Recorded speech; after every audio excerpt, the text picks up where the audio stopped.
तो ये कहानी एक ऐसे वर्ल्ड की है जहाँ पे निक्रोमेंसी ही सब कुछ है। उन्हीं में अपना प्रोटैगनिस्ट जिसका नाम लियो है, वो भी अपनी किस्मत को आजमा रहा होता है एक निक्रोमेंसर बनने के लिए। और हम देखते हैं वो एक डेड बॉडी को निक्रोमेंसी से जिंदा करने की कोशिश कर रहा होता है। और जब वो इंचेंटमेंट्स पढ़ रहा होता है, कुछ देर के लिए ऐसा लगता है कि वो अपनी निक्रोमेंसी में सक्सेस हो गया, बट अगले ही पल उसकी निक्रोमेंसी फेल हो जाती है। और उसके बाद से वो कहता है उसने तो सब कुछ सही से किया था, उसने मसल डेंसिटी और साथ ही में एस्केलेटन के स्ट्रक्चर को भी परफेक्टली सेट किया था, बट उसकी निक्रोमेंसी फेल कैसे हो गई। और इसके बाद से वो सैडली कहता है उसे वापस से जीरो से स्टार्ट करना होगा। और साथ ही में वो अपनी ड्यूटी की तरफ बढ़ जाता है। और इसके बाद से हम देखते हैं वो बहुत सारी पार्ट टाइम जॉब करता है पैसे कमाने के लिए, जैसे कि टॉयलेट साफ करना और साथ ही में डिलीवरी। और इसी के साथ से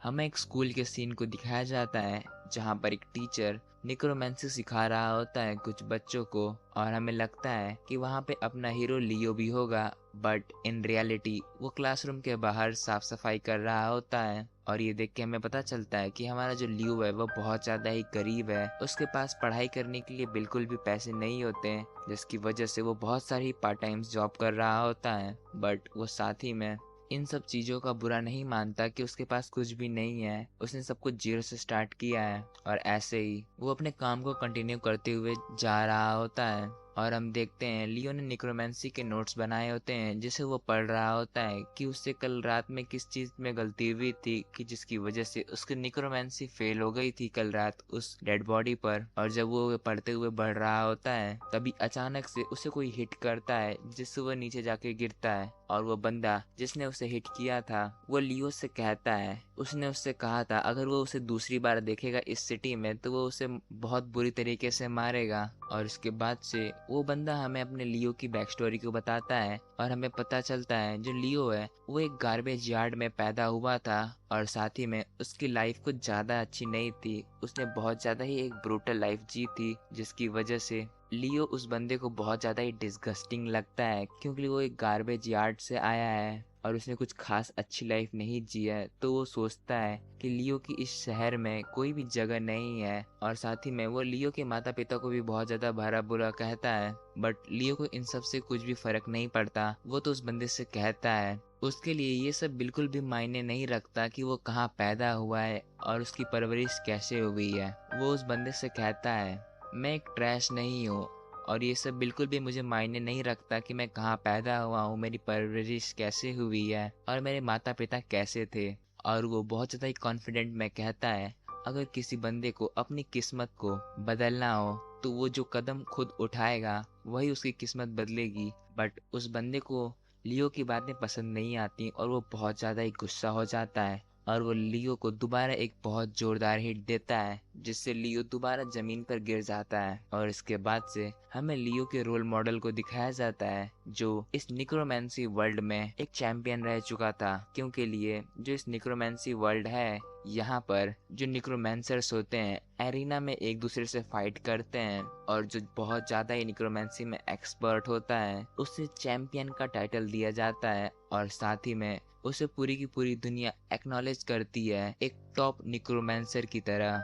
जहाँ पर हमारे लियो का जो रोल मॉडल है वो भी एक चैंपियन था जिसका नाम रेफाल है। लियो बताता है जो रेफाल था वो भी बहुत ज़्यादा ही एक गरीब फैमिली से बिलोंग करता था और साथ ही में वो एक ऑर्फन था। तो वो मानता है किसी की कंडीशंस कभी भी मायने नहीं रखनी कि वो फ्यूचर में कैसा इंसान बनेगा, बल्कि वो कितना हार्ड वर्क करता है अपनी लाइफ को चेंज करने के लिए। ये सारे के सारे शब्द रेफाल के थे। और इसके बाद से सीन शिफ्ट होता है और हमें लियो को एक निक्रोमेंसी मटेरियल शॉप में दिखाया जाता है जहाँ पर वो अपने निक्रोमेंसी के प्रैक्टिस को परफॉर्म करने के लिए मटेरियल्स लेने आया होता है। बट वो बहुत ज़्यादा ही निराश होता है क्योंकि उस शॉप में उसे कोई भी अच्छी क्वालिटी का मटेरियल मिलता ही नहीं है।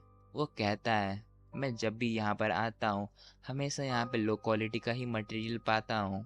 और ऐसे ही घूमते घूमते उसे एक डेड बॉडी दिखती है जिसे देखते ही वो बहुत ज़्यादा अमेज हो जाता है और वो शॉप ऑनर से पूछता है वो क्या चीज़ है। वो शॉप ऑनर लियो को बताता है वो तो बस स्क्रैप है जिसे जल्दी डिकम्पोज कर दिया जाएगा क्योंकि वो सारे के सारे डिफेक्टिव मटेरियल्स हैं। पर लियो क्वेश्चन करते हुए उससे पूछता है, क्या जो वो ह्यूमन शेप का मटेरियल है वो भी डिफेक्टिव है? तो वो शॉप ऑनर बताता है, हाँ, बट वो थोड़ा बहुत स्पेशल भी है क्योंकि लिए अब तक जितने भी निक्रोमेंसर ने उस मटेरियल को ले गया थे, मतलब कि उस डेड बॉडी को ले गए थे, उन सारों ने ही उसे रिटर्न कर दिया। और हमें पता चलता है उसे 13 बार बेचा गया था और वो 13 के 13 बार रिटर्न वापस कर दिया गया क्योंकि लिए कोई भी निक्रोमेंसर उस डेड बॉडी के ऊपर निक्रोमेंसी परफॉर्म ही नहीं कर पाता था, जिसकी वजह से वो बॉडी जब भी बिकती थी तो कुछ समय बाद वो निक्रोमेंसर उसे रिटर्न कर दिया करते थे। ये देखकर लियो थोड़ा अमेज होता है, बट वो शॉप ऑनर उसे बीच में टोकते हुए कहता है, अगर तुम चाहते हो तो मैं उस ह्यूमन शेप्ड बॉडी को तुम्हें बहुत ज्यादा ही चीपेस्ट प्राइस में दे सकता हूँ। बट उस शॉप ऑनर की बात को बीच में टोकते हुए लियो कहता है उस शॉप ऑनर से, उस ह्यूमन शेप्ड मटेरियल के हाथ क्यों थोड़े बहुत अलग दिख रहे हैं? तो उसे एक्सप्लेन करते हुए वो शॉप ऑनर बताता है, जो ये डेड बॉडी है वो जब जिंदा थी तो वो बहुत ज़्यादा ही एक्सेप्शनरी मर्सनरी की बॉडी थी, जो बहुत ज़्यादा ही टैलेंटेड था इन क्लोज कॉम्बैट और साथ ही में फाइटिंग में, जो सिंगल पंच से कुछ भी डिस्ट्रॉय कर सकता था।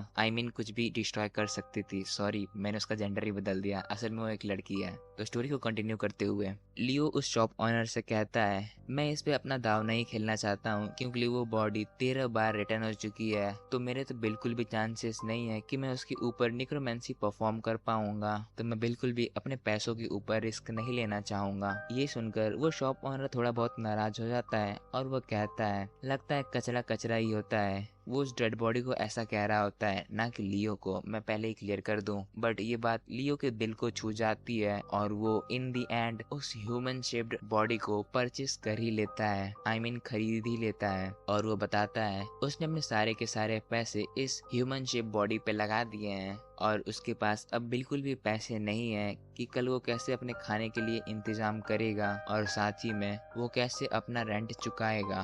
और उसने यहाँ पर अपनी लाइफ के साथ एक गैम्बल किया है। अगर वो उस बॉडी पर निक्रोमेंसी परफॉर्म करने में सक्सेस रहता है तो उसकी लाइफ बदल सकती है, अगर नहीं तो वो सब कुछ खो बैठेगा। बट वो बिल्कुल भी हार नहीं मानता और वो अपने क्वार्टर पे पहुंचने के बाद से उस ह्यूमन शेप्ड बॉडी के जो हाथ और पैर नहीं थे उन्हें लगाना स्टार्ट कर देता है और वो उसमें परफेक्टली स्टिचिंग करता है और उस डेड बॉडी को अच्छे से परफेक्ट बना देता है। और इसके बाद से वो कहता है उस डेड बॉडी से, अगर मैं इस निक्रोमेंसी में सक्सेस रहा तो हम दोनों ही ट्रैश मिलकर इस दुनिया को बताएंगे कि हम कितने बड़े हीरोज हैं। और इसी के साथ वो निक्रोमेंसी इंचेंट करने लगता है और लकीली वो इस बार सक्सेस हासिल करता है, जिसकी वजह से उसके रूम में चारों ओर बहुत ज्यादा ही रोशनी फैल जाती है। बट उसकी हैप्पीनेस बहुत जल्दी खत्म हो जाती है और वो बहुत ज्यादा ही शॉक हो जाता है और साथ ही में बहुत ज्यादा ही डर भी जाता है क्योंकि वो डेड बॉडी उठते ही बोलती है कि तुम कहना क्या चाहते हो। और ये देखकर मानो कि लियो के शरीर में से आत्मा ही बाहर आ गई हो। वो डरते हुए पीछे की तरफ भागता है और किचन में रखे हुए नाइफ को उठा लेता है और उस अनडेड की तरफ चाकू करते हुए कहता है कि एक अनडेड कैसे बात कर सकता है। बट इसकी दूसरी तरफ वो अनडेड भी बहुत ज्यादा ही शॉक हुआ होता है अपने लियोन को देखकर,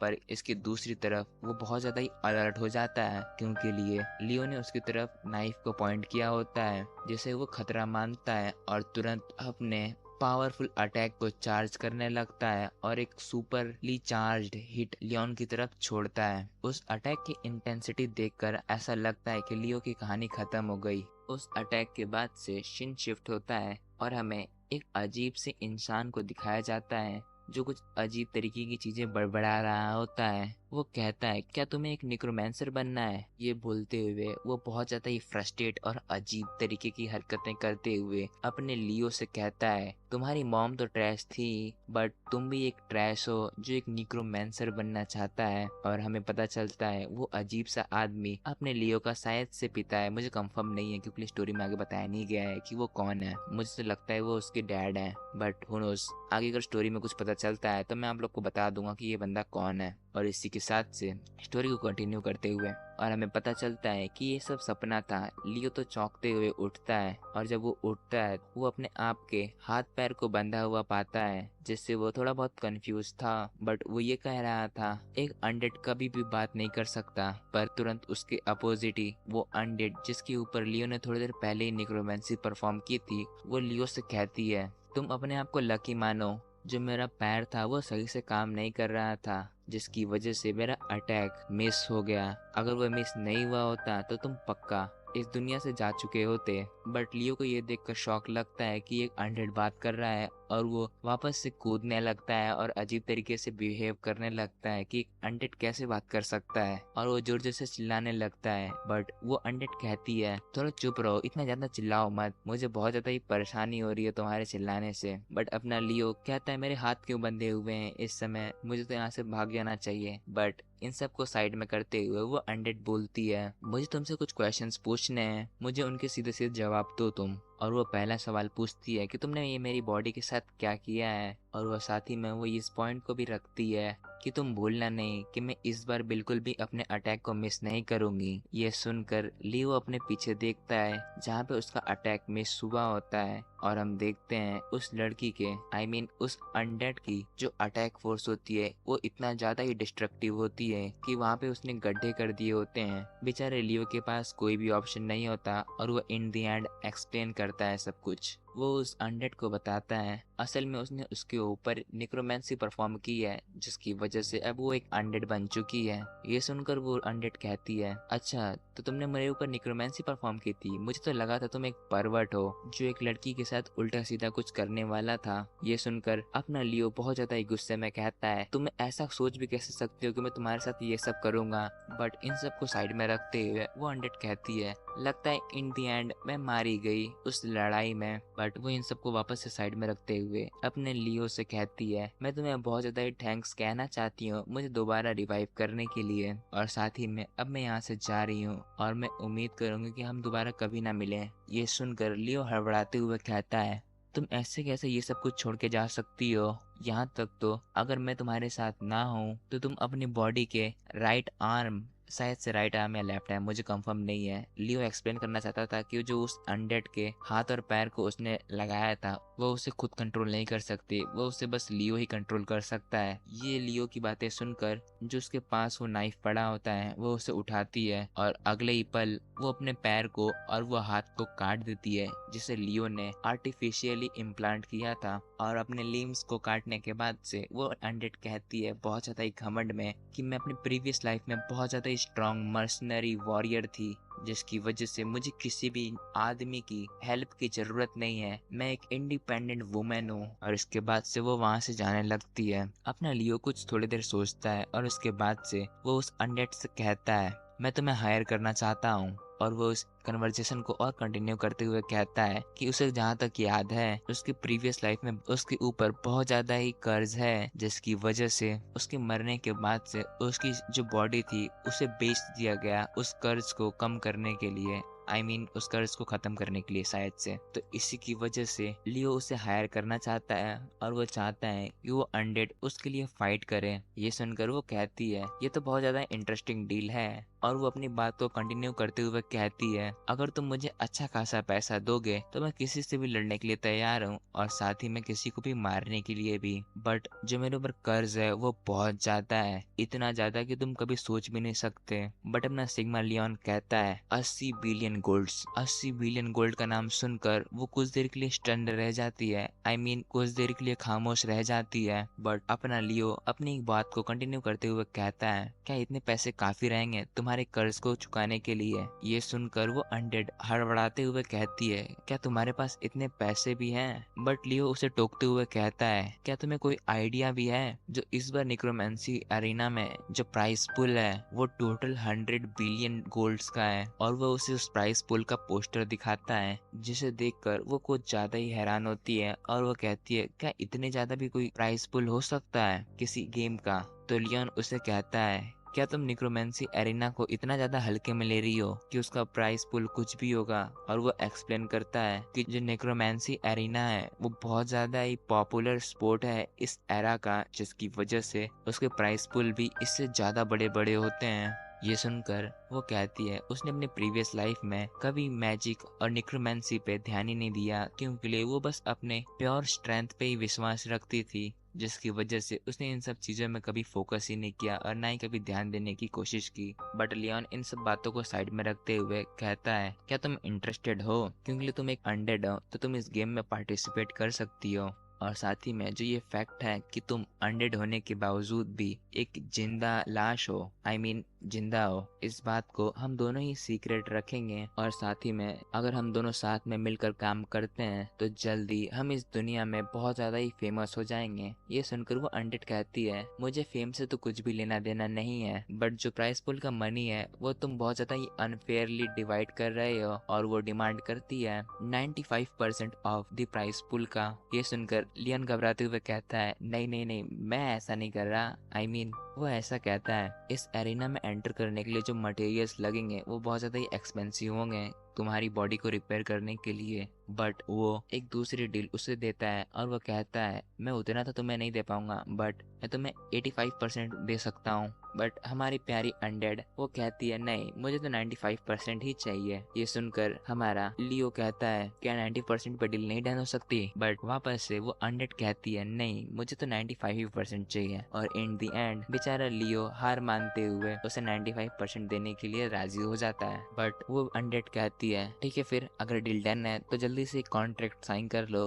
क्योंकि मुझे किसी की बातों पे ज्यादा विश्वास नहीं है। और इसके बाद सीन शिफ्ट होता है और हमें बाहर का सीन दिखाया जाता है जहाँ पर अपना लियो और साथ में वो अनडेड प्रैक्टिस कर रहे होते हैं चलने की। बट वो दोनों परफेक्टली सिंक नहीं हो पा रहे थे, जिसकी वजह से जो अपनी प्यारी अनडेड होती है वो सही से नहीं चल पाती, आई मीन नहीं चल पा रही होती। बट वो कंप्लेन करते हुए कहती है तुमने मुझे ये इतना वियर्ड सा मास्क पहनने को क्यों दिया है? तो इसके एक्सप्लेनेशन में लियो उसे बताता है अगर तुम्हारे जिंदा होने की बात किसी को पता चलती है तो बहुत ज्यादा ही हंगामा हो सकता है, जिसकी वजह से मैंने तुम्हें ये मास्क दिया है जिससे ये तुम्हारा राज किसी के सामने जल्दी नहीं आएगा। और साथ ही में जो निक्रोमेंसी की कम्युनिटी है उसने कुछ गाइडलाइंस भी जारी की हैं, अगर हम ह्यूमन शेप्ड अनडेड के ऊपर निक्रोमेंसी परफॉर्म करते हैं तो उनका चेहरा हमें ढक के रखना होता है कि उन्हें कोई दूसरा पहचान ना पाए। और जब वो दोनों ये सब कॉन्वर्जेशन कर रहे होते हैं तभी वो लड़का जिसने लास्ट टाइम अपने लियो को बहुत बुरी तरीके से पीटा था वो उसे टोकते हुए कहता है लियो, मैंने तुमसे लास्ट टाइम कहा था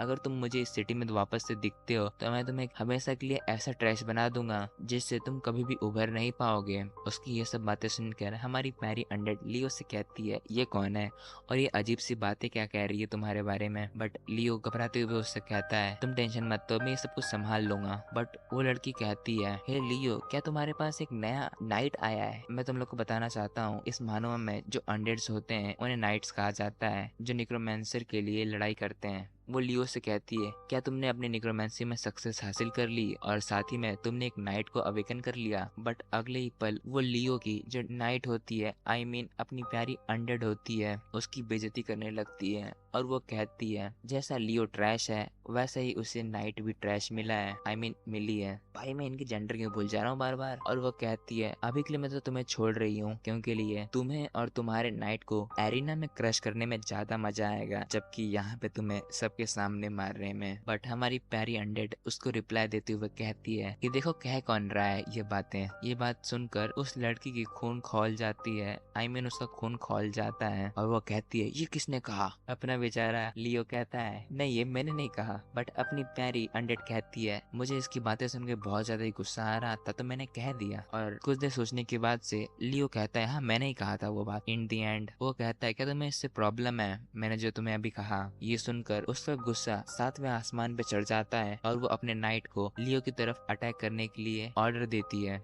जिससे उसका नाइट अपने लियो की तरफ बढ़ता है। बट यहाँ पर लियो अपनी नाइट आई मीन अपनी प्यारी अनडेड को प्रिपेयर कर कर रहा होता है अपने फ्लैशी अटैक के लिए, और अपनी पैरी नाइट कहती भी है अपने लियो से, मेरे पैर को अच्छे से सपोर्ट करना, नहीं तो मैं तुम्हें बहुत मारूंगी अगर मेरी अटैक दोबारा मिस होती है तो। और इसी के साथ से वो अपना हाईली चार्ज्ड पंच उस लड़की के नाइट पे लॉन्च करती है, जिससे अगले पल ही उस लड़की के नाइट के चीथड़े चीथड़े उड़ जाते हैं, कुछ भी नहीं मिलता है। तो देखकर वो बहुत ज्यादा शॉक हो जाती है कि उसका नाइट एक ही पंच में, एक ही अटैक में खत्म हो गया। बट लियो उसके साइड से जाते हुए उसे टीज करता है, जिससे वो बहुत ज्यादा ही गुस्सा हो जाती है। बट उसका गुस्सा तुरंत शांत भी हो जाता है अपने लियो की प्यारी सी अनडेड को देखते हुए। और इसके बाद से सीन शिफ्ट होता है, हमें लियो और हमारी प्यारी अनडेड को दिखाया जाता है, जहाँ पर लियो बहुत ज्यादा ही गुस्से में अपनी प्यारी अनडेड से कह रहा होता है, तुम ऐसा नहीं कर सकती, तुम हमेशा किसी न किसी से पंगे नहीं ले सकती, अगर तुम ऐसी किसी न किसी से पंगे लेती रही तो हमारा सच सबके सामने आ जाएगा और सभी को पता चल जाएगा कि तुम एक लाइव हो,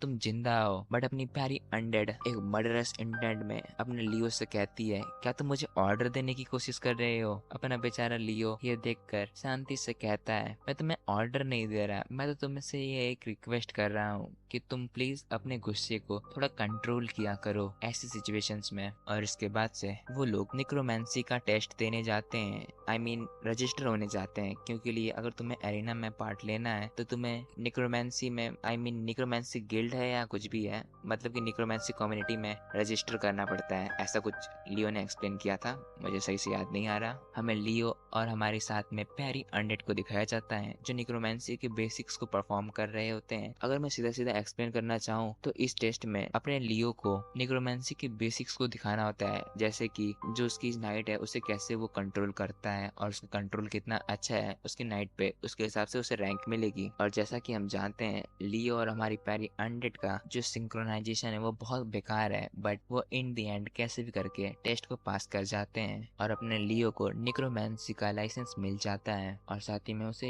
निक्रोमेंसी का यूनिफॉर्म भी मिलता है, जिसे देखकर वो बहुत ज्यादा ही खुश होता है और उसे लगता है कि उसने अपनी जिंदगी में कुछ बहुत बड़ा अचीव कर लिया, क्योंकि वो अपने आप को घूरे जा रहा था शीशे में, मिरर में, जिसे देखकर हमारी प्यारी अनडेड कहती है अपने लियो से, तुम इतना एक्साइटेड क्यों हो? और अपना लियो खुशी खुशी बताता है उसने पूरे 17 साल मेहनत की है इस यूनिफॉर्म के लिए, तो वो एक्साइटेड क्यों नहीं होगा भाई। तो ठीक है गाइस, मैं आज की वीडियो में इतना ही एक्सप्लेन करने वाला हूँ इस सीरीज को। अगर ये सीरीज आपको अच्छी लगती है तो मैं इसे कंटिन्यू करूंगा।